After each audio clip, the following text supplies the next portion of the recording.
Hi, good evening. Good evening naman. Ano po name niyo? I'm Engineer Rian Angelic Tila. Okay, ano po work niyo? I'm currently Assistant Engineer sa isang construction company. Okay. Question number 1 po. Paano mo tinitingnan ang kalagayan ng Pilipinas habang nakaupo si GMA? Siguro in general, yung Pilipinas medyo parang nasa kalagitnaan lang siya. Parang stable lang. Hindi ganun umasenso, hindi naman ganun tayo naging kalugmok. Kasi kung mapapansin natin, in terms of economy, stable naman yung peso versus dollar. Kasi nga, hindi ganun sumablay yung halaga ng piso ng mga nakaraang taon.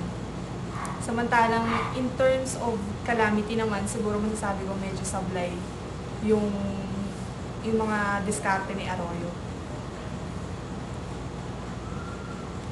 Kasi, yun nga, ang daming bagyo na dumaan sa Pilipinas na maraming napinsala. So, yung dapat na fund for calamity, medyo na-late ng paglabas. Kasi nga, ewan ko kung napansin nyo, hinintay pa ni Arroyo na lumala yung buong Metro Manila bago siya mag-declare ng state of calamity. Kasi nga, sinisave niya yung pondo for the election. Kasi nga, automated na tayo. So, parang, yun. Question number 2. Ano ang pwede o dapat gawin ng susunod na uupo sa gobyerno para sa iko-uunlad ng Pilipinas?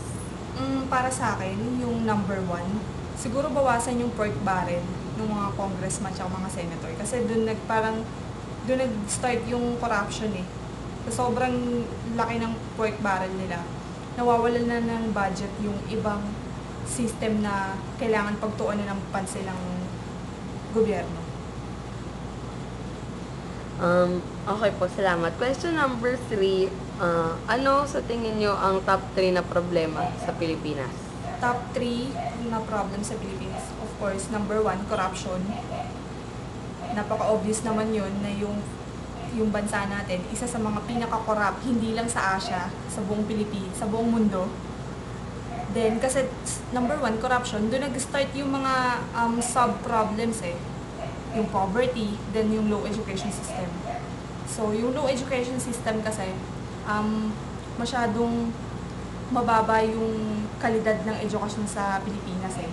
Di ba nga nag-endorse na gawing 5 years ang high school? So, parang pagkakaalam ko, gagawing 5 years yung college. Lahat ng course. So, yung engineering siguro, magiging 6 years. Siguro mas okay naman yun para mas tumaas ng kahit konti lang yung education system natin. Kasi yung mga graduate natin dito, nag-aaral ulit sila sa ibang bansa para makahanap ng ibang work. So, para sa akin, yun yung siguro yung dapat na pagtuunan ng pansin ng gobyerno. Okay. Thank you. Thank you.